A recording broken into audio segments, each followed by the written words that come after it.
Industri media itu kita udah tahu ya bahwa orang bilang itu sunset katanya. Paling tidak untuk traditional media atau media tradisional. Dan sekarang semua perusahaan, pelaku industri media udah bergerak ke media digital. Dan semakin kesini kita semakin lihat banyak banget ya media digital baru yang bermunculan. Pertanyaannya gimana sih prospeknya dan seperti apa bisnis model yang menguntungkan? Nah kali ini kita kedatangan tamu spesial, Winston Utomo, CEO dari IDN Media yang akan membantu kita mengulas tuntas tentang itu.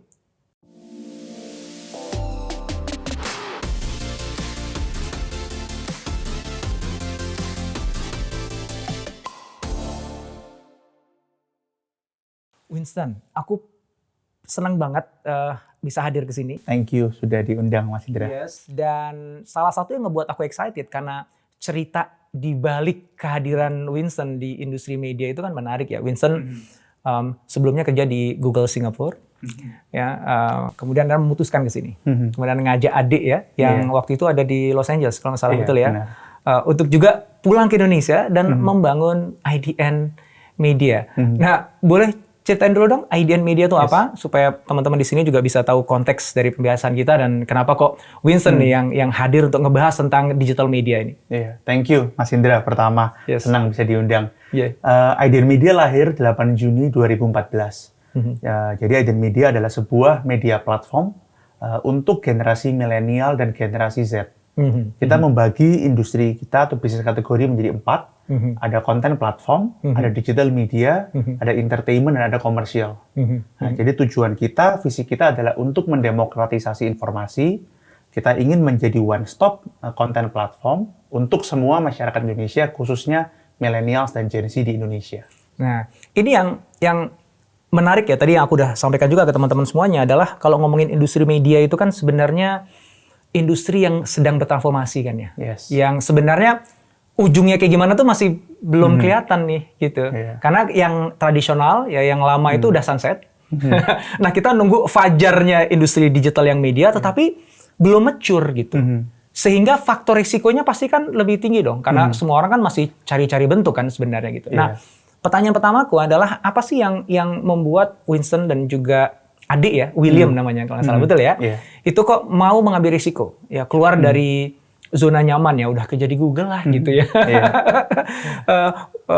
Tiba-tiba memutuskan untuk oke, tinggalkan semua itu, pulang Indonesia dan bangun bisnis di bidang media. Itu apa yang melatar belakangi keputusan itu? Jadi sebenarnya kalau dilihat apakah kita dari awal dari SMA kuliah kita memang mau terjun ke dunia media, sebenarnya tidak ada rencana itu. Jadi semua itu karena kita melihat beberapa faktor, beberapa statistik menarik yang membuat kita akhirnya, banyak opportunity di dunia media, tetapi juga banyak impact yang kita bisa hasilkan di dunia media. Jadi kalau kita flashback sedikit di 2014, waktu itu saya masih bekerja di Google Singapura, sepulang dari kerja jam 7 malam, saya membuat sebuah blog waktu itu. Saya membuat blog namanya adalah Indonesia Times waktu itu. Saya nggak bisa coding, jadi saya pakai website builder yang gratis. Saya beli domainnya, saya kerjakan jam 7 malam sampai 7 pagi. Saya tulis sekitar 10 beritaan, Mas Indra. Setelah itu saya all-nighter, saya ke kantor. Saya share waktu itu di Facebook Messenger, di WhatsApp, dan lain-lainnya. Saya pulang sorenya, saya lihat di analytics-nya ratusan orang masuk ke situs yang saya buat. Hanya dalam 12 jam. Nah, itu memberikan saya either conviction atau delusion, saya juga kurang tahu. Tapi saya jadi berpikir, wah mungkin ini ada opportunity di sini. Saya kemudian pelajarin statistiknya dan lain-lainnya. Oh ternyata memang besar opportunity-nya dan impact yang kita bisa hasilkan. Akhirnya lahirlah produk pertama kita yaitu IDN Times di 8 Juni 2014. Nah, tujuan kita adalah mendemokratisasi informasi. Kenapa ini penting? Karena Indonesia ini sangat Jakarta-sentrik. Orang yang tinggal di Jakarta itu 3,9% dari populasi. Jabodetabek sekitar 11%. Tetapi 90% konten di media, di internet, dimanapun tentang Jakarta. Misal ada satu kejadian di Jakarta, itu sudah pasti menjadi nationwide konten, nationwide news. Tetapi belum tentu itu relevan buat misalnya saya yang dari Surabaya, atau orang lain yang dari Medan, atau orang lain dari Bandung misalnya. Nah, saya melihat adanya kesenjangan informasi atau information gap. 90% konten addressing 10% of population dan 10% konten addressing 90% of population. Nah, ini yang menurut saya kita selalu bilang Indonesia 2045 kita harus jadi negara high income country, GDP harus 12-20 ribu USD per kapita. Benar, penting, tetapi tanpa masyarakatnya memiliki akses terhadap informasi yang relevan, yang berkualitas, sangat sulit kita untuk mencapai itu. Nah, jadi tanggung jawab kita di ADN Media dan juga teman-teman ya, Mas Indra dan semua yang bergerak di bidang ini adalah bagaimana 20 tahun ke depan kita bisa membantu meningkatkan akses terhadap informasi bukan hanya masyarakat Indonesia di Jakarta, tapi di seluruh Indonesia agar nanti 2045 Indonesia bisa jadi negara maju. Jadi that's the whole vision and goal of ADN Media. Oke, jadi pertama ada unsur semangat keindonesiaan di situ ya. Ingin membantu masyarakat Indonesia yang sangat bervariasi ini dan sangat beragam, dan ada yang Jakarta dan ada yang di pedalaman gitu ya, untuk bisa punya akses yang sama terhadap informasi dan juga bisa mendapatkan informasi yang lebih merata, bukan hanya dari Indonesia saja. Jadi ada spirit itu gitu ya. Sebelum lebih lanjut nih, aku nanti pengen nanya tentang aspek prospek bisnisnya ya. Tapi sebelum sampai ke sana, aku pengen meneruskan yang keindonesiaan ini dulu nih. Nah, apa strategi ADN Media untuk bisa mewujudkan tadi itu? Pemerataan informasi, akses untuk Indonesia yang sangat berbeda, beragam, dan jelas-jelas kita ada gap yang cukup besar ya antara kota-kota besar dengan tier-tier di bawahnya gitu. Apa strateginya? Kalau misalnya kita sekarang sharing tentang media in general ya, kita lihat 20-30 tahun lalu platform paling besar adalah televisi, koran, itu adalah platform paling besar. Sangat centralized dan hanya beberapa company atau perusahaan yang memiliki akses terhadap itu. Tapi jika kita lihat 10 tahun terakhir, ini lumayan berubah sangat-sangat signifikan. Kita mulai dengan platform seperti Google, kemudian Facebook, kemudian ada Instagram, TikTok, YouTube, dan lain-lainnya. Ini membuat berbeda kenapa? Dalam supply chain media, kita melihat ada content creation, ada content distribution. Nah, kalau kita ngomong 20-30 tahun lalu, semuanya itu dipegang oleh beberapa company saja, content creation dan content distribution. Tetapi sekarang, dengan adanya platform-platform baru seperti YouTube-nya Mas Indra ini merubah karena apa? YouTube menjadi content distribution, content platform adalah Mas Indra. Ya kan? Nah, ini menurut saya disrupsi paling besar di dunia media. Ya kan? Nah, tetapi ini apakah ini positif atau tidak? Jika kita lakukan secara benar, ini sebenarnya lebih banyak positifnya. Nah, ini menyambung ke pertanyaan Mas Indra adalah bagaimana meningkatkan relevansi terhadap masyarakat Indonesia dari Aceh sampai dengan Papua ya melalui decentralization of content. Nah, dengan adanya ini, semua orang misalnya yang di Sumatera Utara, Sumatera Selatan mau buat konten, tinggal mencari platform yang paling sesuai sehingga bisa dikonsumsi oleh orang-orang yang memang menginginkan mengkonsumsi konten seperti itu. Nah, memang harus ada regulasinya ya. Kalau nggak ada regulasinya, ya banyak hoax, misleading information bisa digunakan hal tidak tepat. Tapi kalau diregulasi dengan benar, benefitnya sangat besar. Dan menurut saya ini adalah kuncinya, decentralization of content. Nah, kalau untuk ADN Media, apa yang kita lakukan? Salah satunya ADN Times. 40% konten kita itu adalah user-generated content. Itu yang orang kadang kurang tidak tahu yang pembaca kita. Jadi orang bisa buat ID, Mas, di website kita ataupun di aplikasi kita. Kemudian dia bisa nulis berita sendiri. Nanti setiap berita yang dia tulis, kita akan masukkan ke mesin kita untuk diedit. Kemudian ke human editor, kita edit terus kita publish. Nah, tujuannya ini apa? Sama seperti yang YouTube lakukan, decentralization of content. Tapi kita coba dengan cara curated user-generated content. Itu yang kita lakukan untuk meningkatkan relevansi konten kita terhadap masyarakat Indonesia. Kalau di ADN Media itu apa aja tuh? Yang menjadi news site-nya itu apa ya yang ada? Kalau di bagian digital media, kita ada ADN Times sebagai news and entertainment. Kemudian kita ada Pop Bella, itu untuk fashion, beauty, pop culture untuk millennial woman. Kita ada Pop Mama, itu untuk parenting, parenting media. Kemudian ada Yummy, itu cooking. Kemudian ada Fortune, itu bisnis media. Seperti itu. Nah, 40% user generated content itu terjadi di semua semua digital media tadi, atau itu hanya di IDN Times saja? Konsep UGC kita sangat suka dan kita aplikasikan di hampir banyak dari produk kita. Yang sekarang sudah jalan, IDN Times, Yummy itu 90% resep yang ada di aplikasi kita itu adalah UGC. Ya, user generated. Beberapa Pop-Bella juga ada, meskipun secara persentase masih lebih kecil. Gitu. Cuma tidak bisa semua kategori ya Mas. Jadi kita yang agak sensitif, yang harus apa, kita harus in-house lah, harus jurnalis. Sensitif itu kayak gimana maksudnya? Seperti politik kita tidak terlalu UGC. Oh iya. Politik yang berhubungan dengan kasus-kasus yang kita rasa sensitif lah. Kita kadang itu yang menentukan sensitif atau tidak, newsroom, redaksi. Jadi ketika ini agak sensitif atau ada resiko untuk disalahgunakan, kita nggak buka seperti itu. Oke, that's nice. Gimana caranya supaya dua nih? Pertama adalah orang mau mengenerate konten di dalam platformnya IDN. Kan tadi kan spiritnya kan kalau bisa sebanyak mungkin kan user generated tuh. Supaya memang beritanya itu datangnya dari seluruh pelosok Nusantara, dari Aceh sampai Papua gitu. Jangan cuman orang Jakarta aja yang buat gitu kan ya. Nah, pertanyaan pertama adalah gimana caranya untuk bisa mancing nih teman-teman di seluruh pelosok negeri ini untuk mau nyumbangin konten di IDN Media? Itu challenge yang kita hadapin di awal kita meluncurkan metode atau cara menghasilkan konten seperti ini. Caranya kalau sewaktu awal-awal adalah kita lihat apa yang menjadikan value buat user tersebut. Value pertama, mereka ingin tulisannya dibaca oleh banyak orang. Pertama tulisan dibaca oleh banyak orang, number of users. Kedua, mereka ingin mendapatkan platform. Ya udah, kita bikinin account system. Artinya namanya dia muncul, dia punya page sendiri di IDN dan lain-lainnya.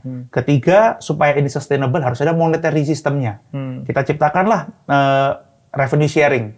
Ya kan, kalau di kita pakai sistem point. Jadi berapa banyak view-nya itu bisa convert to point, poinnya mereka bisa exchange untuk rupiah. Seperti itu. Jadi itu supaya sustainable. Jadi end to end, mulai dari non monetary-nya banyak yang baca, keinginan mereka untuk publish, mereka bikin platform, kita kasih namanya supaya muncul, ya kan mereka bisa follow, di follow juga, ada ranking system dan lain-lain, social currency lah kita sebut, dan yang terakhir adalah monetary. Itu supaya membuat lebih sustainable. Nah itu untuk membuat orang jadi mau tadi itu kan itu udah ada gulanya, udah jelas lah ya. Untuk supaya mereka tahu apakah memang IDN Media kayak promosi gitu ke teman-teman di pelosok negeri ini, kamu bisa loh jadi kontributor untuk IDN Media. Modelnya kayak gimana tuh? Untuk ngajak woro-woronya itu loh. Itu tuh gimana itu? Awalnya kita blast terus di semua channel kita, di web kita, di platform kita, di sosial media. Sekarang setelah udah jalan cukup lama, kita ada sedikit kewalahan dari sisi curatingnya. Jadi kalau kadang lihat di aplikasi kita atau di website paling sering dikomplain, ini kok kurasinya lama gitu. Ya tapi it's a good problem to have, tapi itu juga PR buat kita sih. Bagaimana mengkurasi lebih cepat. Karena kan orang kalau membuat konten pengen semuanya instan lah. Harus bisa dipublish sesegera mungkin sih.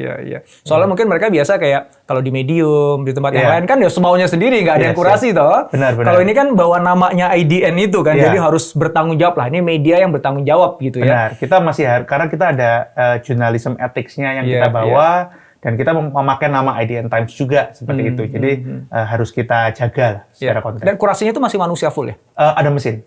Jadi kayak typo, beberapa filtering itu melalui mesin, melalui robot, tetapi secara konteks kita menggunakan manusia.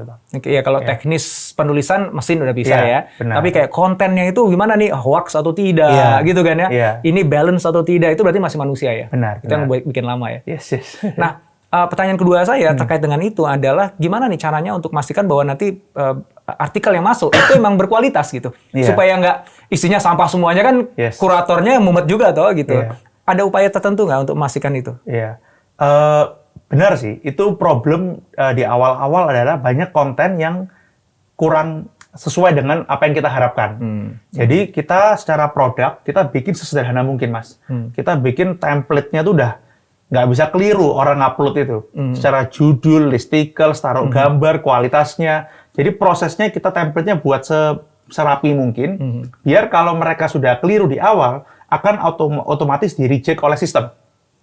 Gitu. Jadi mereka harus menyesuaikan dengan template itu dulu. Jadi nggak bisa free writing. Ada template yang harus diikutin.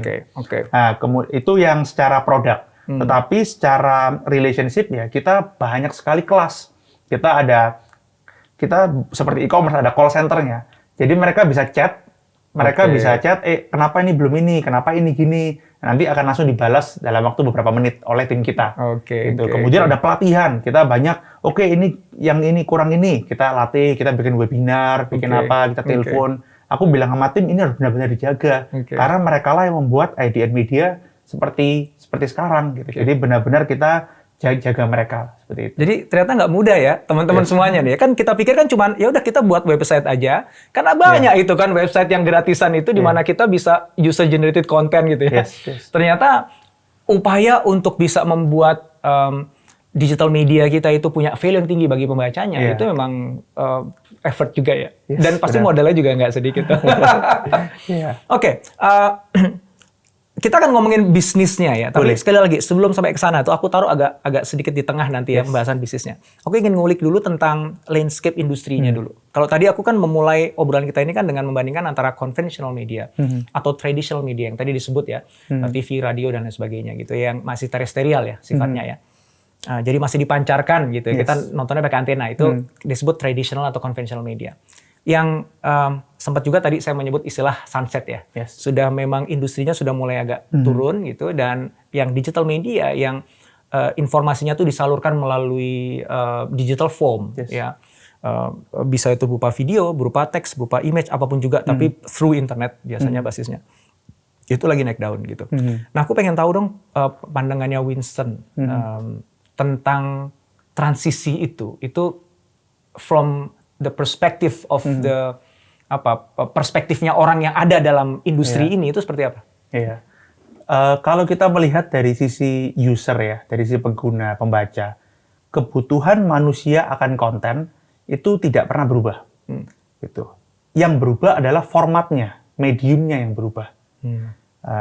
Tadi dibahas 30-40 tahun lalu medium paling besar adalah televisi, radio, koran, ya kan. Kemudian 10-12 tahun terakhir, dengan masuknya Google ke Indonesia, banyak media digital berbasis artikel muncul. Ya kan? Kemudian 5-6 tahun terakhir, image atau gambar sharing menjadi mediumnya.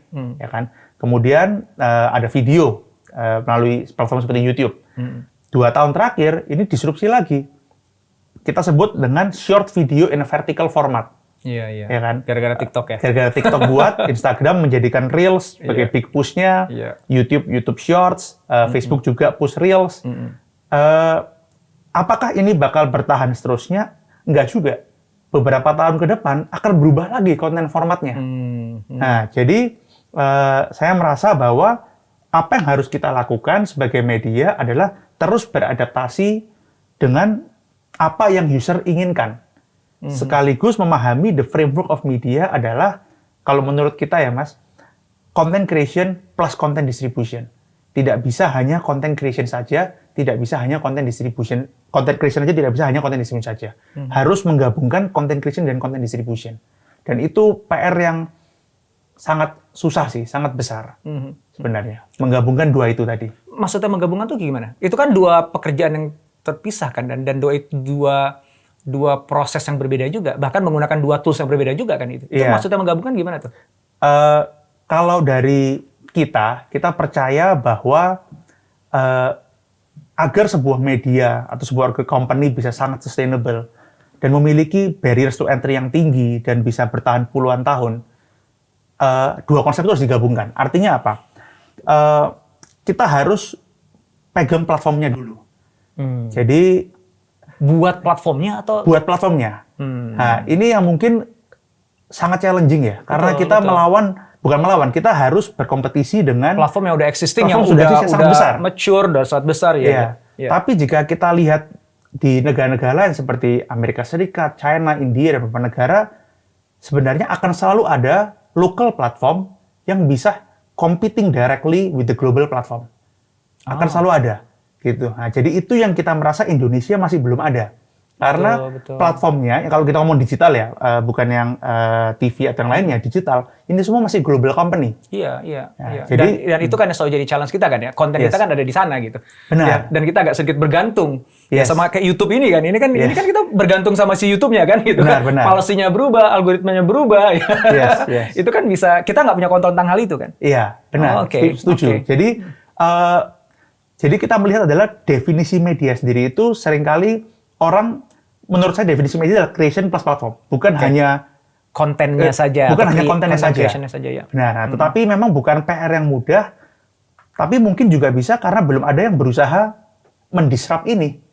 Karena sudah 10-15 tahun terakhir, belum ada aja local company yang berusaha mendisrupt dan menciptakan platform tersendiri.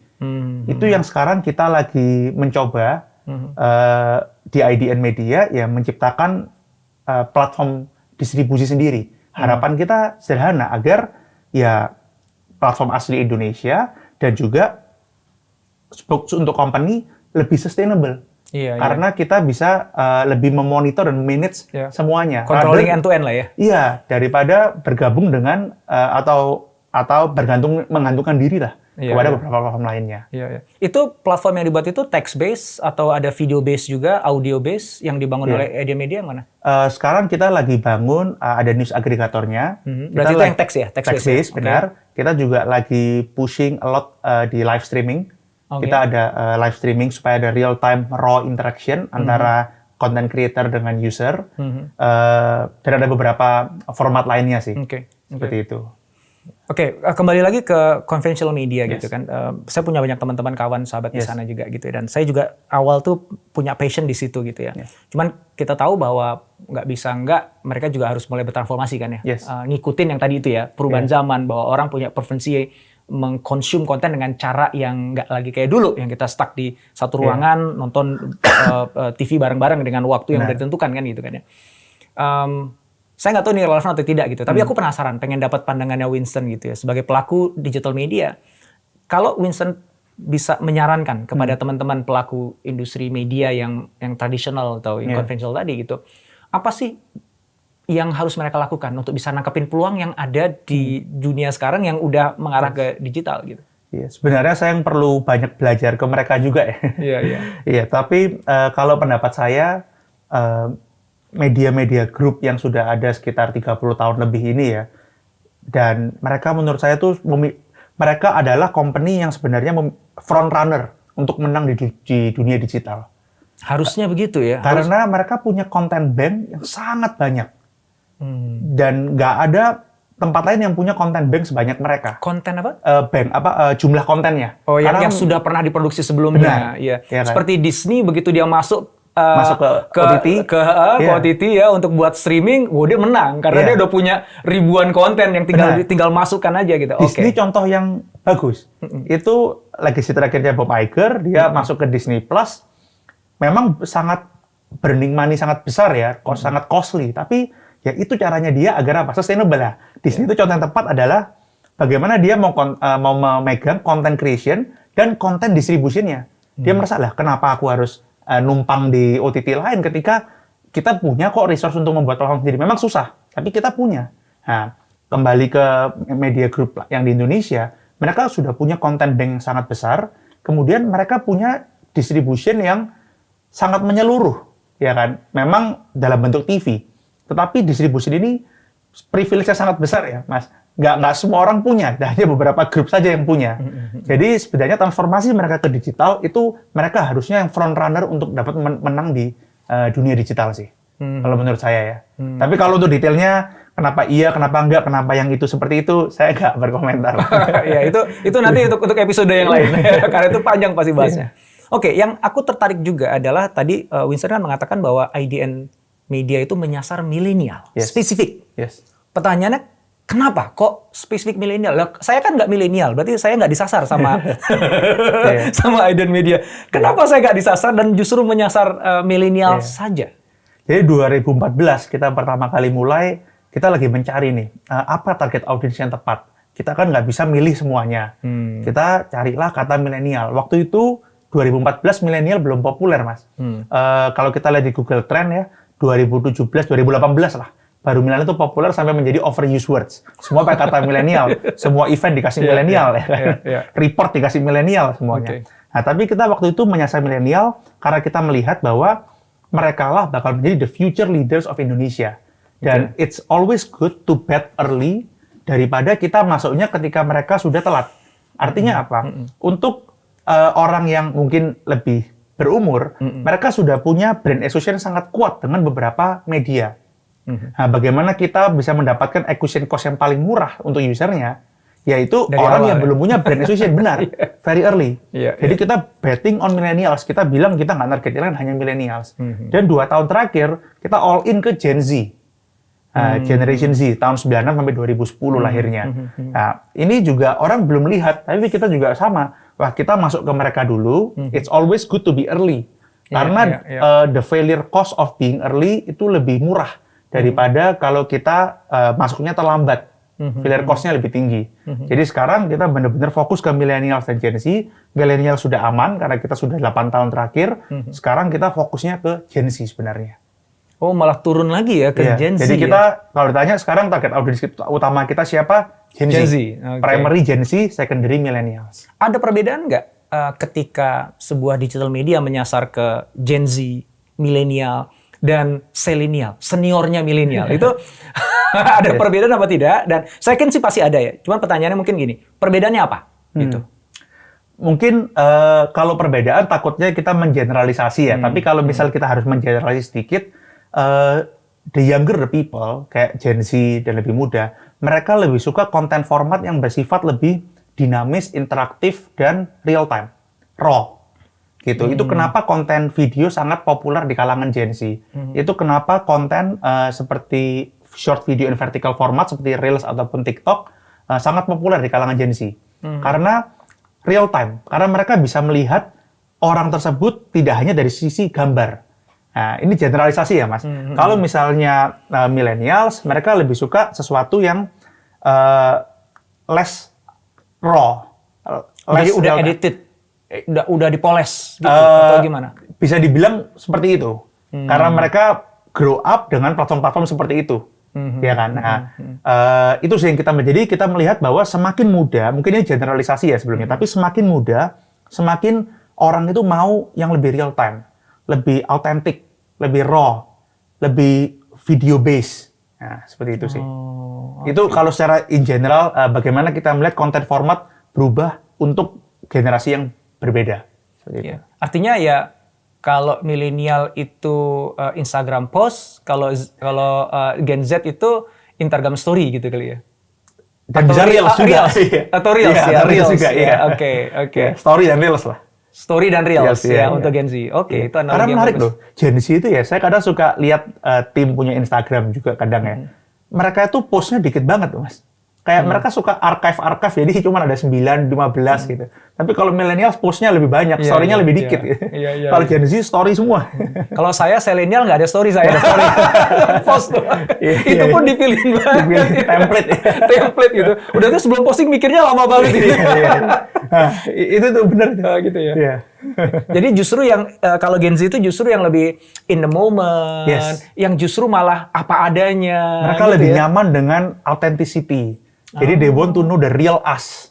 Seperti itu. Oke. Meskipun kadang bisa kontradiktif loh, tapi kan TikTok, Reels kan filter semua.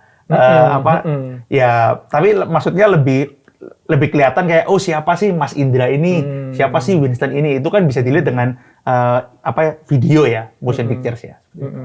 Dari sisi formatnya ya, dari sisi kontennya juga apa yang dibahas juga pasti berbeda ya. Yes. Gitu. Kalau konten sih saya bilang sangat tidak bisa kita kategorikan berdasarkan generasi ya, karena lokasi akan sangat berbeda, edukasi, background, mereka kontennya itu sangat beragam lah. Cuman gitu ya? Di semua platform kita, mau umur apapun, konten nomor satu akan selalu entertainment. Itu jadi entertainment itu selalu seperti ini bagi kita. News itu kayak gini. News itu naik turun. Kenapa? Ya news kalau tidak ada breaking mungkin tidak terlalu ramai. Tapi kalau entertainment, everyone needs entertainment. Udah terlalu suntuk dengan kehidupan. Saya malah saya pernah cari tahu gitu ya, kategori apa sih di Google tuh yang paling banyak. Jadi video kategori apa? Kan kita kan upload kan nulis kategorinya apa ya. Kok yang saya temukan malah education. Education ya. Itu bener apa enggak gitu ya? Paling enggak di YouTube ya. Yes. Itu education itu justru yang paling banyak gitu. Habis itu baru entertainment. Di bawahnya gitu. Mungkin bisa benar juga karena kan ya kalau kita lihat karakteristik dari Gen Z millennials, one of the biggest value yang mereka perhatikan adalah growth. Ya kan mereka mau personal growth ya, personal maupun professional growth. Mereka ingin menjadi pribadi yang lebih baik lagi. Dan mereka merasa edukasi bisa didapatkan tidak hanya di tempat kuliah ataupun sekolah, tapi juga di luar seperti YouTube. Saya pun sering mau belajar topik baru juga melalui YouTube kadang. Jadi menurut saya benar juga education atau mungkin informasi knowledge baru ya. Itu sekarang banyak sekali orang mempelajarinya melalui internet, salah satunya melalui YouTube sih. Oke, menarik. Oke, sekarang pada intinya nih, urusan cuan. Jadi pasti kan ketika Winston dan kawan-kawan bangun IDN Media, 2014 ya? Iya, 8 Juli 2014. Udah 8 tahun ya sekarang ya? Itu dan kemudian masuk Indonesia, digital media, nyasar milenial, itu kan pasti kan ngukur dong. Gitu kan, prospeknya kayak gimana sih gitu. Nah, in general aja deh, industri digital media di Indonesia itu seperti apa prospeknya? Iya. Pertama kita bagi dari sisi revenue stream dulu ya. Kalau kita ngomong industri media, revenue stream menurut kita ada 3. Bisa dari advertising, iklan, bisa dari platform, platform fee ya, bisa dari konten. Konten yang kita kasih rights ke orang dan lain-lainnya. Nah, kalau IDN Media 8 tahun pertama kita sangat rely heavily di advertising atau iklan. Gitu. Jadi hampir semuanya revenue kita dari iklan. Kita partner dengan company besar yang ingin memasang iklan di IDN Media punya ekosistem, itulah revenue stream kita, ya kan. Mulai tahun ini, Mas, kita mulai explore karena kita melihat iklan itu bagus dan akan terus growing, ya kan. Kita mungkin bahas iklan sedikit. Iklan itu growingnya sekitar 25-30% year on year digital. Berapa persen tadi? 25-30%. Besar ya? Sangat besar. Jadi 2026 menurut internal research kita digital bisa menyalip televisi secara advertising revenue. Sekarang televisi masih paling besar, lumayan signifikan bedanya. Tapi 2026 bisa. Nah, tapi ketika kita ngomong digital, itu revenue-nya tidak hanya digital media seperti IDN. Ada juga konten kreator. Itu juga masuk, itu sangat besar konten kreator ini. Dan kita juga internal hitung ya, Mas, 2026 juga konten kreator kalau digabungin semua punya revenue, bisa sama atau mengimbangi revenue dari platform-platform global ini. Platform global itu maksudnya? Facebook, sosial media, YouTube, dan lain-lainnya. Itu maksudnya tadi ngitung revenue advertising. Revenue advertising yang melalui konten kreator maksudnya? Iya, jadi yang diterima oleh konten kreator kalau kita jumlah, itu sama dengan revenue yang dijumlah semuanya oleh Google, YouTube, dan lain-lainnya. Konten kreator itu dapat revenue-nya dari mana kok? Bukannya dia juga misalnya kayak sekarang nggak salah ya, di saya ini kan saya pakai platformnya YouTube. Berarti kan ada AdSense di situ, ada juga nanti sponsor, brand placement dan sebagainya. Itu hanya untuk YouTube. Tapi yang lainnya kan nggak. Instagram, the way the creators make money off platform. Mereka harus make deals on the side, seperti brand endorsement, brand sponsorship. Ya itu sangat besar. Artinya penghasilan yang didapat oleh konten kreator di luar kalau YouTube tuh AdSense gitu ya, itu akan menyamai dengan pendapatan yang didapat dari AdSense, gitu maksudnya tadi. Komparasinya tuh. Jadi revenue konten kreator ada puluhan ribu, mungkin ratusan ribu konten kreator, itu sama dengan revenue dari mana itu? Dari manapun. Termasuk AdSense? Termasuk AdSense. AdSense, advertising ya, tapi melalui YouTube. Termasuk endorsement, brand sponsorship, brand ambassador, dan lain-lain. Itu bakal sama dengan revenue yang didapatkan oleh platform. Seperti Facebook. Oh, jadi pemasukannya Google. Facebook. Iya. Di Indonesia ya. Jadi pemasukannya Facebook sebagai perusahaan. Yes, benar. Ya. Itu nanti akan disamai oleh pemasukannya total konten kreator yang ada di Indonesia. Benar. Wow. Itu kenapa waktu kita melakukan ini kita cukup kaget. Internal kita buat research beberapa minggu, kita melihat bahwa wah, kita sangat bullish dengan konten kreator. Kita melihat konten kreator ini probably the future of media. Dan konten kreator peranannya tuh sangat-sangat besar dan ya this is the new era of media gitu. Nah, kembali lagi tadi ke advertising ya, itu revenue model kita pertama. Yang kedua adalah platform. Contohnya di live stream kita di aplikasi IDN, orang bisa kasih virtual gift, Mas. Ngasih siomay, ngasih bunga, platform. Kita mengambil komisi dari setiap gift yang diberikan. Gift itu berarti orang mau beli gift-nya itu jadi pakai uang rupiah, dikasihkan ke konten kreatornya gitu ya. Tapi oleh konten kreatornya bisa diuangkan lagi. Benar, jadi diuangkan, kita ambil komisinya. Gitu. Dan yang ketiga konten. Misal kita buat film layar lebar. Nah, itu tiket sales kan, itu konten. Kita jual konten kita ke OTT. Dia beli konten kita juga dan lain-lain. Gitu sih. Jadi revenue-nya ada 3, advertising, platform, dan juga konten. Kalau dirupiahkan ada nggak angka yang udah pernah keriset ya? Jadi total prospek rupiah gitu, market nilai pasar dari digital media di Indonesia itu berapa besar? Kalau kita lihat dari sisi advertising saja ya, kalau advertising saja 5 to 6 billion ada sih. USD ya? Iya, 5 to 6 billion USD itu digital advertising. Untuk Indonesia? Untuk Indonesia. Itu termasuk dengan konten kreator juga ya. Jadi semua yang menghasilkan uang dari digital advertising itu sekitar 5 billion ada. That's not bad. Ngomongin advertising tadi gitu kan. Apakah Winston sudah melihat ya ada pergeseran dari advertisers, appetite-nya mereka ketika mau menggunakan channel digital media dibandingkan dengan conventional media gitu. Sebagian orang kan mengatakan sudah mulai shifting gitu kan. Sebagian mengatakan enggak, tergantung segmennya dong. Ada segmen yang memang lebih pas disasar dengan conventional media gitu. Jadi taruh aja iklannya di sana gitu ya. Nah, kalau pandangannya tentang ini gimana, Winston?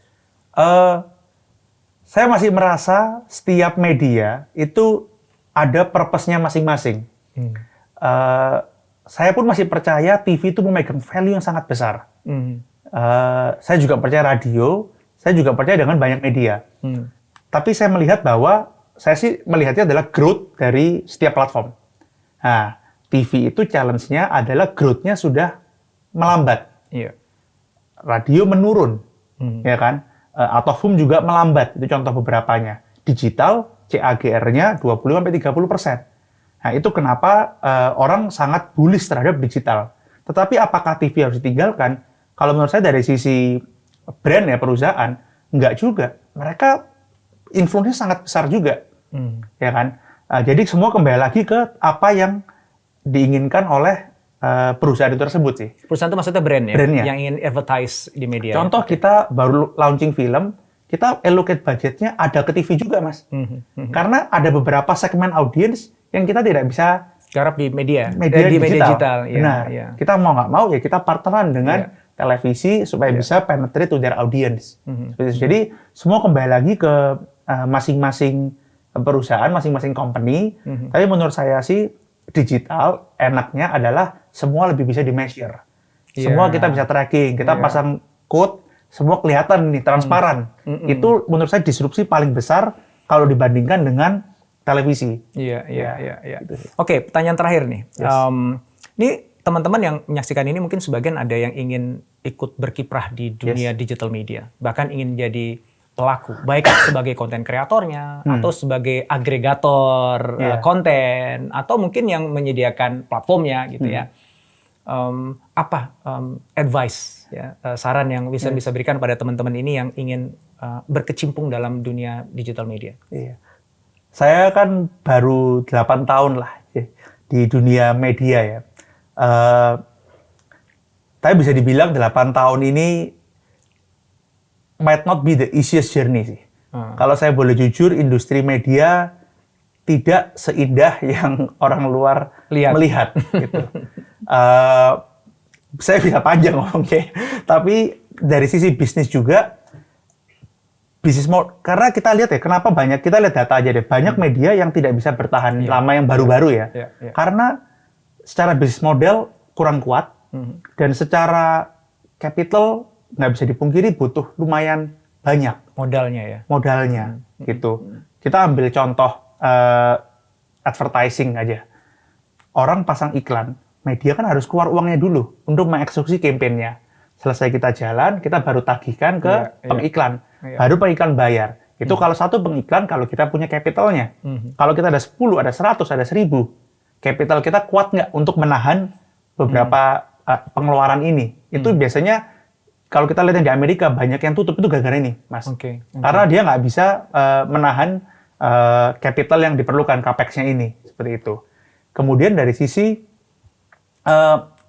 disrupsi juga ya. Kadang the global media platform seperti Facebook, Google, YouTube, dan lain-lain itu sangat besar powernya. Kayak luar biasa besar. Dan ketika kita tidak bisa menjalin hubungan baik dengan mereka, pilihannya cuma dua. Kita baik sama mereka, atau kita buat sendiri. Iya kan? Kalau saya sih selalu percaya kolaborasi dengan semuanya. Jadi saya buat sendiri juga sekarang melalui aplikasi IDN, tapi saya juga kolaborasi dengan mereka. Karena bagi saya, visi kita lebih penting, purpose kita daripada menang saja. Karena kan it's not a one player wins all. Ini market share-nya bisa dibagi-bagi seperti itu. Nah, kalau kita tidak bisa menjalin hubungan yang baik dengan itu semua, kita juga bakal hilang juga seperti itu. Nah, dan banyak lagi sih, Mas. Saya bisa ngomong sampai 10-20 alasannya. Tapi intinya mungkin kalau mau masuk ke dunia media, ataupun semua industri lah, yang paling penting adalah purpose-nya itu harus benar dulu. Kalau purpose-nya kita sudah tidak benar, maksudnya hanya for quick bucks, quick money, nggak akan bisa bertahan. Karena industri ini sangat challenging, seperti itu. Jadi harus purpose-nya kuat, biar kita bisa menahan semua obstacle atau semua tantangan yang akan kita hadapin. Itu yang pertama. Yang kedua adalah produknya harus bagus, gitu. Bisa kontennya, bisa teknologinya, ya kan, bisa platformnya, itu harus bagus. Harus memberikan real value kepada user kita, ya kan. Kita nggak bisa membuat sesuatu yang hanya untuk rame saja atau hanya untuk mendapatkan uang saja, nggak, harus benar-benar memberikan value kepada user kita.